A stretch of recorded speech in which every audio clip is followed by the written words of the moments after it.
اعوذ باللہ من الشیطان الرجیم بسم اللہ الرحمن الرحیم فَإِذَا رَكِبُوا فِي الْفُلْكِ دَعَوُا اللَّهَ مُخْلِصِينَ لَهُ الدِّينَ وَلَمَّا نَجَّاهُمْ إِلَى الْبَرِّ إِذَا هُمْ يُشْرِكُونَ۔ پھر جب وہ کشتی میں سوار ہوتے ہیں تو اللہ تعالیٰ سے دعا مانگتے ہیں، عبادت کو اسی کے لیے خالص کرتے ہیں۔ پھر جب وہ انہیں نجات دے کر خشکی میں لے جاتا ہے تب وہ اچانک ہی شرک کرنے لگتے ہیں۔ سورۃ العنکبوت آیا 65۔ فَإِذَا رَكِبُوا فِي الْفُلْكِ دَعَوُا اللَّهَ مُخْلِصِينَ لَهُ الدِّينَ۔ پھر جب وہ کشتی میں سوار ہوتے ہیں تو اللہ سے دعا مانگتے ہیں، عبادت کو اسی کے لیے خالص کرتے ہوئے۔ مشرک بھی مصیبت میں اللہ ہی سے مدد مانگتے ہیں۔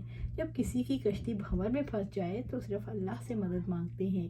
انسان اسباب کی نفی میں اللہ تعالیٰ کو پا لیتا ہے جو نجات دینے والا ہے۔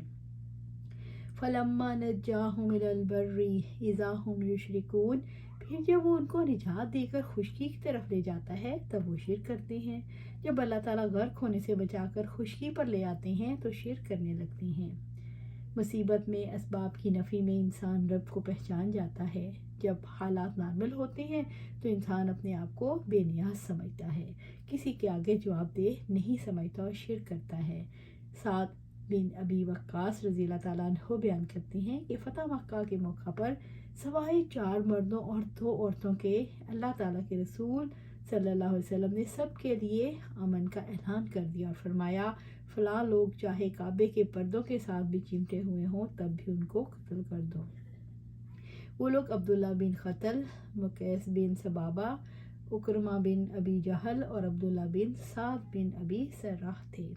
ان میں سے عبداللہ بن قتل کعبہ کے پردوں میں چھپا ہوا تھا۔ اسے قتل کرنے کو سعید بن حریث اور عمار بن یاسر رضی اللہ تعالیٰ عنہ دوڑے تو سعید رضی اللہ تعالیٰ عنہ جیت کے وہ جوان تھے، انہوں نے ابن قتل کو قتل کر دیا۔ مقیس بن سبابہ کو مجاہدین نے بازار میں دیکھ لیا تو اسے وہیں قتل کر دیا۔ ابو جہل کا بیٹا اکرمہ بھاگ نکلا اور بحر احمر کے کنارے کشتی پر سوار ہو کر علاقہ بدر ہونے لگا۔ کشتی جب سمندر میں گئی تو طوفان میں پھنس گئی۔ کشتی میں سوار لوگوں کہنے لگے اب صرف ایک اللہ کو پکارو کیونکہ اس طوفان میں تمہارے مشکل کشا تمہارے کسی کام نہیں آ سکتے۔ یہ سن کر اکرمہ کہنے لگا اگر سمندر میں ایک اللہ کے سوا کوئی دوسرا کشتی پار نہیں لگا سکتا تو اللہ کی قسم زمین پر بھی اللہ تعالیٰ کے سوا کوئی میری بگڑی نہیں بنا سکتا۔ اے اللہ میں تجھ سے عہد کرتا ہوں اگر تو مجھے میری اس مصیبت سے بچا لے جس میں پھنسا ہوا ہوں تو میں محمد صلی اللہ علیہ وسلم کے پاس جاؤں گا اور اپنا ہاتھ ان کے ہاتھ میں دے دوں گا اور مجھے یقین ہے میں انہیں درگزر کرنے والا اور کریم و شفیق پاؤں گا۔ کشتی بسلامت کنارے لگ گئی۔ اکرمہ واپس پلٹا اور اس نے اللہ تعالیٰ کے رسول صلی اللہ علیہ وسلم کی خدمت میں حاضر ہو کر اسلام قبول کر لیا۔ لِيَكْفُرُوا بِمَا آتَيْنَاهُمْ وَلِيَتَمَتَّعُوا فَسَوْفَ يَعْلَمُونَ۔ تاکہ ہم نے جو انہیں دیا ہے اس کی وہ ناشکری کریں اور تاکہ فائدہ اٹھا لیں سو جلد ہی وہ جان لیں گے۔ سورۃ العنکبوت آیا 66۔ لِيَكْفُرُوا بِمَا آتَيْنَاهُمْ، تاکہ ہم نے جو کچھ انہیں دیا ہے اس کی ناشکری کریں، یعنی جب وہ مصیبت سے نجات پا جاتے ہیں یا غرق ہونے سے بچ جاتے ہیں تو نجات کے بعد کفر اور شرک کرنے لگتے ہیں، اس لیے وہ ناشکرے اور احسان فراموش ہیں۔ وَلْيَتَمَتَّعُوا، اور تاکہ فائدہ اٹھا لیں، یعنی دنیا کی زندگی اور اس کے ساز و سامان سے مزے لوٹیں۔ فَسَوْفَ يَعْلَمُونَ، سو جلد ہی وہ جان لیں گے، یعنی اپنی موت کے بعد انجام کو یعنی عذاب آخرت کو دیکھ کر انہیں پتہ چل جائے گا دردناک عذاب اور غم کی شدت کیا ہوتی ہے۔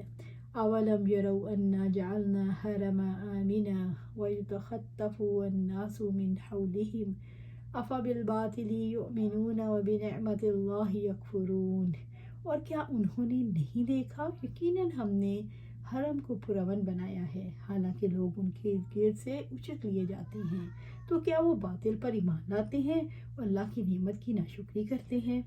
سورۃ العنکبوت آیا 67۔ اولم یرو، اور کیا انہوں نے نہیں دیکھا، اللہ رب العزت نے قریش کو توجہ دلائی، کیا انہیں معلوم نہیں انا جعلنا حرما آمنا، کہ یقیناً ہم نے پرامن حرم بنایا، یعنی ہم نے انہیں پرامن حرم میں بسایا جہاں وہ پرامن زندگی بسر کرتے ہیں۔ وَيُتَخَطَّفُ النَّاسُ مِنْ حَوْلِهِمْ، حالانکہ لوگ ان کے ارد گرد سے اچک لیے جاتے ہیں، یعنی حرم کے ارد گرد کے علاقوں کے لوگ خوف زدہ رہتے ہیں کیونکہ لوگوں کو قتل کر دیا جاتا ہے یا غلام بنا لیا جاتا ہے، قافلے لٹ جاتے ہیں۔ اور رب العزت نے اسی طرح سورۃ قریش میں فرمایا لِإِيلَافِ قُرَيْشٍ إِيلَافِهِمْ رِحْلَةَ الشِّتَاءِ وَالصَّيْفِ فَلْيَعْبُدُوا رَبَّ هَٰذَا الْبَيْتِ الَّذِي أَطْعَمَهُم مِّن جُوعٍ وَآمَنَهُم مِّنْ خَوْفٍ۔ تو اللہ سبحانہ تعالیٰ انہیں بتا رہے ہیں وَقَالُوا إِن نَّتَّبِعِ الْهُدَىٰ مَعَكَ نُتَخَطَّفْ مِنْ أَرْضِنَا أَوَلَمْ نُمَكِّن لَّهُمْ حَرَمًا آمِنًا، اور انہوں نے کہا کہ اگر ہم تمہارے ساتھ ہدایت پر چلنے لگیں تو اپنی زمین سے اچک لیے جائیں، کیا بھلا ہم نے ان کو پرامن حرم میں جگہ نہیں دی؟ سورۃ قصص میں اللہ سبحانہ تعالیٰ اسی بات کو بتا رہے ہیں۔ أَفَبِالْبَاطِلِ يُؤْمِنُونَ وَبِنِعْمَتِ اللَّهِ يَكْفُرُونَ، تو کیا وہ باطل پر ایمان لاتے ہیں اور اللہ تعالیٰ کی ناشکری کرتے ہیں؟ وہ باطل یعنی شرک پر تو ایمان رکھتے ہیں اور اللہ کی نعمت یعنی رسول اللہ صلی اللہ علیہ وسلم کو نہیں مانتے۔ انہیں خالص اللہ کی عبادت کرنی چاہیے تھی اور رسول اللہ صلی اللہ علیہ وسلم کی تعظیم کرنی چاہیے تھی۔ وَمَنْ أَظْلَمُ مِمَّنِ افْتَرَىٰ عَلَى اللَّهِ كَذِبًا أَوْ كَذَّبَ بِالْحَقِّ لَمَّا جَاءَهُ أَلَيْسَ فِي جَهَنَّمَ مَثْوًى لِّلْكَافِرِينَ، اور اس سے بڑا ظالم کون ہوگا جس نے اللہ تعالیٰ پر جھوٹ باندھا یا حق کو جھٹلایا جبکہ وہ اس کے پاس آ چکا۔ کیا جہنم میں کافروں کے لیے ٹھکانہ نہیں ہے؟ سورۃ العنکبوت آیا 68۔ وَمَنْ أَظْلَمُ مِمَّنِ افْتَرَىٰ عَلَى اللَّهِ كَذِبًا، اور اس سے بڑا ظالم کون ہوگا جس نے اللہ پر جھوٹ باندھا؟ اس سے بڑھ کر کوئی ظالم نہیں جو اللہ پر جھوٹ باندھے اور کہے اس پر وحی آتی ہے حالانکہ اس پر وحی نہیں آتی۔ أَوْ كَذَّبَ بِالْحَقِّ جَاءَهُ، یا حق کو جھٹلایا جبکہ اس کے پاس آ چکا۔ اسی طرح اس سے بڑا بھی کوئی ظالم نہیں جس کے پاس حق آیا ہو، یعنی آپ صلی اللہ علیہ وآلہ وسلم اور اللہ کی کتاب، اور اس کو جھٹلا رہا ہو۔ أَلَيْسَ فِي جَهَنَّمَ مَثْوًى لِّلْكَافِرِينَ، کیا جہنم میں کافروں کے لیے ٹھکانہ نہیں؟ کیا حق کو جھٹلانے والوں کے لیے جہنم کا ٹھکانہ کافی نہیں؟ ہاں، وہ ضرور جہنم میں جائیں گے اور ہمیشہ وہاں رہیں گے۔ اللہم اجرنا من النار۔ وَالَّذِينَ جَاهَدُوا فِينَا لَنَهْدِيَنَّهُمْ سُبُلَنَا وَإِنَّ اللَّهَ لَمَعَ الْمُحْسِنِينَ، اور جنہوں نے ہماری خاطر پوری کوشش کی انہیں ہم ضرور اپنے راستے دکھائیں گے، اور بلا شبہ یقیناً اللہ تعالیٰ نیک لوگوں کے ساتھ ہے۔ سورۃ العنکبوت آیا 69۔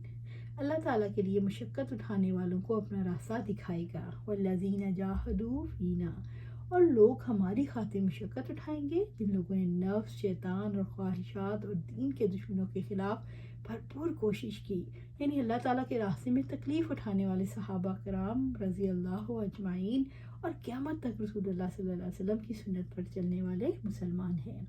لَنَهْدِيَنَّهُمْ سُبُلَنَا، اور انہیں ہم ضرور اپنے راستے دکھائیں گے، جو کتاب و سنت کے مطابق عمل کرتے ہیں ہم انہیں صراط مستقیم پر چلائیں گے۔ وَإِنَّ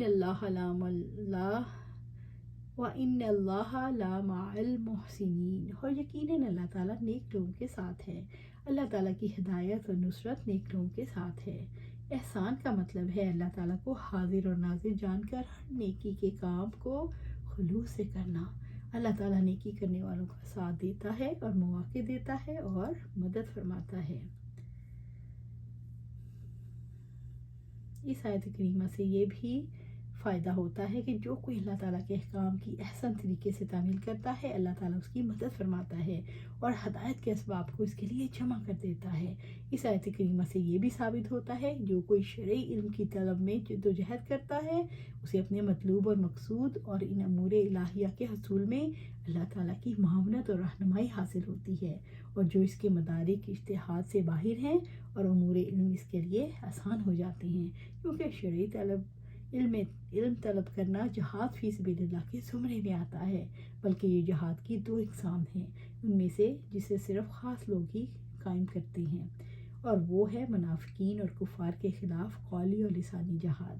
امور دین کی تعلیم کے لیے جدوجہد کرنا اور مخالفین حق خواہ مسلمان ہی کیوں نہ ہوں کے اعتراضات کا جواب دینا بھی جہاد ہے۔